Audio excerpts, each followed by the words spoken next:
ആദ്യം തന്നെ പോകുന്നത് നമ്മൾ ഇന്ന് ഞാൻ പറഞ്ഞതുപോലെ ഈ രാഹുൽ മാങ്കൂട്ടത്തിലുമായി ബന്ധപ്പെട്ടുള്ള കേസിൽ ഇന്ന് നിർണായകമാണ്. കാരണം മുൻകൂർ ജാമ്യാപേക്ഷ തിരുവനന്തപുരം ജില്ലാ സെഷൻസ് കോടതി പരിഗണിക്കുന്ന ദിവസമാണ്.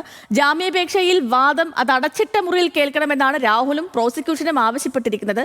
ഇക്കാര്യത്തിൽ കോടതിയാകും തീരുമാനമെടുക്കുക.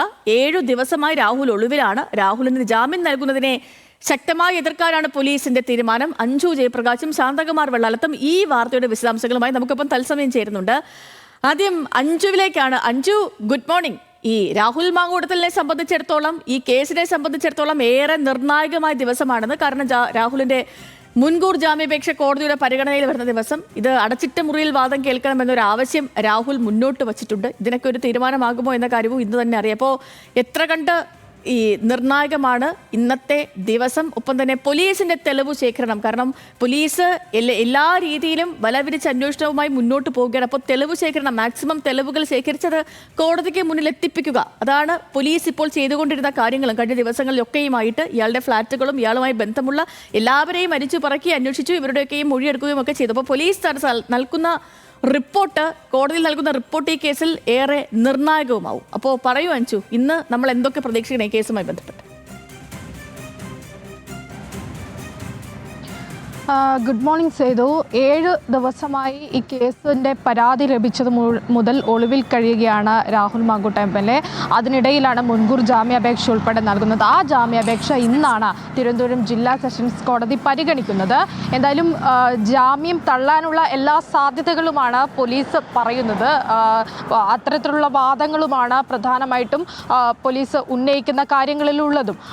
നേരത്തെ ഈ ജാമ്യാപേക്ഷയിൽ തന്നെ, അതായത് കോടതിയിൽ രാഹുൽ മാങ്കൂട്ടം ഒപ്പിട്ട് നൽകിയിട്ടുള്ള വക്കാലത്ത്, അതിൽ കൃത്യമായിട്ട് പറയുന്ന കാര്യങ്ങൾ തന്നെ രാഹുലിനെതിരായിട്ട് മാറുമെന്നതാണ് അന്വേഷണ സംഘം പറയുന്ന ഏറ്റവും പ്രധാനപ്പെട്ട കാര്യം. അതിൽ നിർബന്ധിത ഗർഭചിത്രം ഉൾപ്പെടെയുള്ള കാര്യങ്ങൾ തെളിയിക്കാൻ സാധ്യതയുണ്ട്. അതുമായി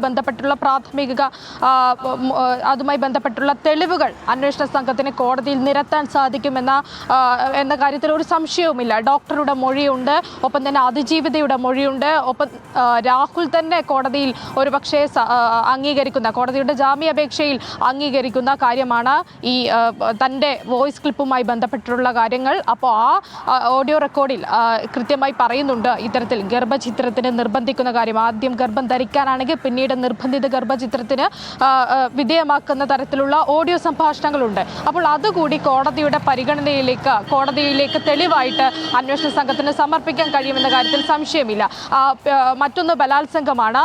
ഇത് കൂടാതെ തന്നെ ഈ മൂന്നാമത് രാഹുൽ മാങ്കൂട്ടം നിരത്തുന്ന ഒരു കാര്യം എന്ന് പറയുന്നത് വിവാഹിതയായതുകൊണ്ട് അത് എന്ന് പറഞ്ഞ് വാദം ഉന്നയിക്കുന്നുണ്ട്. അപ്പോൾ അതൊക്കെ എത്രത്തോളം കോടതിയിൽ വാദങ്ങൾ ഉന്നയിച്ചാൽ നിലനിൽക്കും എന്നതാണ് പ്രധാനപ്പെട്ട ചോദ്യം. ഇന്നഥവാ ഈ ജാമ്യാപേക്ഷ തള്ളിക്കഴിഞ്ഞാൽ ഇവർ ഹൈക്കോടതിയെ സമീപിക്കാനുള്ള സാധ്യതയുമുണ്ട്. പക്ഷേ ഹൈക്കോടതിയിൽ രാഹുൽ മാങ്കൂട്ടം ഇത്തരത്തിൽ ജാമ്യാപേക്ഷയുമായി പോയി കഴിഞ്ഞാൽ തന്നെ അത്തരത്തിൽ ഒരു അടിയന്തര സാഹചര്യമില്ലാതെ, ഒരു പ്രത്യേക സാഹചര്യമില്ലാതെ അത് പെട്ടെന്ന് പരിഗണിക്കുമോ എന്നത് നോക്കിക്കാണേണ്ടിയിരിക്കുന്നു. കാരണം 10 ദിവസമെങ്കിലും ഹൈക്കോടതി അത് പരിഗണനയിൽ എടുക്കാൻ 10 ദിവസമെങ്കിലും എടുക്കുമെന്നാണ് തോന്നുന്നത്. അപ്പോൾ വീണ്ടും രാഹുൽ മാങ്കൂട്ടത്തിന് അങ്ങനെയാണെങ്കിൽ ഒളിവിൽ കഴിയേണ്ടി വരും. അതിനു മുമ്പ് അന്വേഷണ സംഘത്തിന്റെ പിടിയിൽ വീഴുമോ എന്നത് നോക്കിക്കാണേണ്ടിയിരിക്കുന്നു. കാരണം വലവിരിച്ചുള്ള അന്വേഷണമാണ്. എല്ലായിടത്തും അന്വേഷണ സംഘം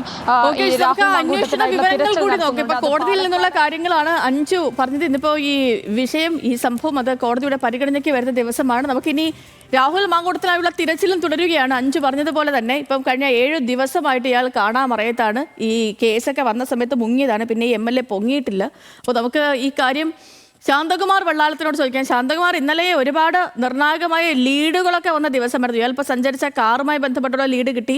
ഇയാൾ എവിടെയൊക്കെ എത്തി, ഈ തമിഴ്നാട്ടിൽ പലയിടങ്ങളിലും കോയമ്പത്തൂരും പൊള്ളാച്ചി, ഈ തെങ്കാശി ഭാഗത്തും ഒക്കെ ഇയാൾ എത്തിയതായിട്ടുള്ള സൂചനകളൊക്കെയും പോലീസിന് ലഭിച്ചിരുന്നു. തൊട്ടടുത്ത് വരെ അന്വേഷണ സംഘം എത്തി എന്ന് തോന്നിക്കുന്ന വിധത്തിൽ വാർത്തകളൊക്കെ വന്നൊരു ദിവസമായിരുന്നു ഇന്നലെ. ഇയാൾക്ക് വേണ്ടിയുള്ള തിരച്ചിൽ എങ്ങനെ പുരോഗമിക്കുന്നു?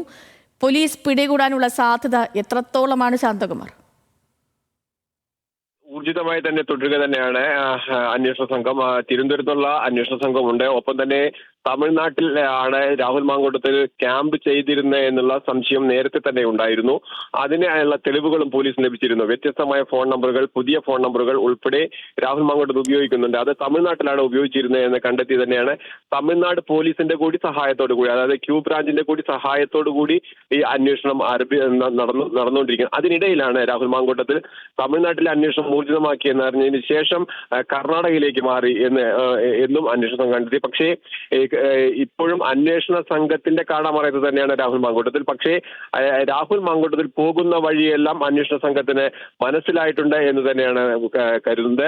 അതിനുള്ള അതേ ഒരു മുൻകൂർ ജാമ്യാപേക്ഷ കോടതി പരിഗണിക്കും മുമ്പ് തന്നെ അറസ്റ്റ് ചെയ്യണം എന്നുള്ള ഒരു ശക്തമായ നിലപാട് പോലീസ് എടുത്തില്ല എന്നാണ് നമുക്ക് ഇതിനകത്ത് മനസ്സിലാക്കുന്നത്. കാരണം രാഹുൽ മാങ്കൂട്ടത്തിന് എതിരെയുള്ള തെളിവുകൾ ശേഖരിക്കുക എന്നുള്ളതാണ് ഏറ്റവും പ്രധാനപ്പെട്ടത് എന്നാണ് അന്വേഷണ സംഘം സംസാരിക്കുമ്പോൾ നമുക്ക് മനസ്സിലാക്കുന്നത്. കാരണം അതിൽ ഒരു MLA ആണ്. MLAയുടെ ഒരു മുൻകൂർ ജാമ്യാപേക്ഷ കോടതിയിലുണ്ട്. ആ കോടതി പരിഗണിക്കുമ്പോൾ ആ MLAക്കെതിരെ വന്നിട്ടുള്ള ആ പരാതികൾക്കും ആക്ഷേപങ്ങൾക്കും അനുസൃതമായ തെളിവുകൾ ശേഖരിക്കുക എന്നുള്ളതാണ് അവരുടെ മുഖ്യ അജണ്ട. ഇല്ലെങ്കിൽ അത് തയ്യാറാക്കുക എന്നാണ് പോലീസിന്റെ ലക്ഷ്യം. അത് തന്നെയാണ് പോലീസ് ചെയ്യുന്നത്. ഒപ്പം തന്നെ രാഹുൽ മാങ്കൂട്ടത്തിൽ എവിടെയൊക്കെ പോകുന്നു, ഏതൊക്കെ ഇടങ്ങളിലാണ് സഹായം തേടിയിട്ടുള്ള തുടങ്ങിയവയും അതിനോടൊപ്പം തന്നെ പരിശോധിക്കുകയും ചെയ്യുന്നു. ഇവ രണ്ടും അന്വേഷണ സംഘം ഊർജിതമായി നടത്തുന്നുണ്ട്. ഇതിനിടയിൽ രാഹുൽ മാങ്കൂട്ടത്തിലിനെ കസ്റ്റഡിയിൽ എടുക്കുക എന്നുള്ളത് ഒരു സജീവമായി പോലീസ് കരുതിയിട്ടില്ല, അല്ലെങ്കിൽ പോലീസ് ശ്രമിച്ചിട്ടില്ല എന്ന് തന്നെ വേണം കരുതാൻ. എങ്കിലും രാഹുൽ മാങ്കൂട്ടത്തിന്റെ റൂട്ട് വ്യക്തമാക്കുക, അല്ലെങ്കിൽ റൂട്ട് എവിടെയാണ് എന്നുള്ളത് വ്യക്തമാക്കാൻ തന്നെയാണ്, ഇല്ലെങ്കിൽ അത് മനസ്സിലാക്കി തന്നെയാണ് അന്വേഷണ സംഘം ഇപ്പോഴും പോകുന്നത്. ഓക്കെ ശാന്തകുമാർ, ശരി. അപ്പൊ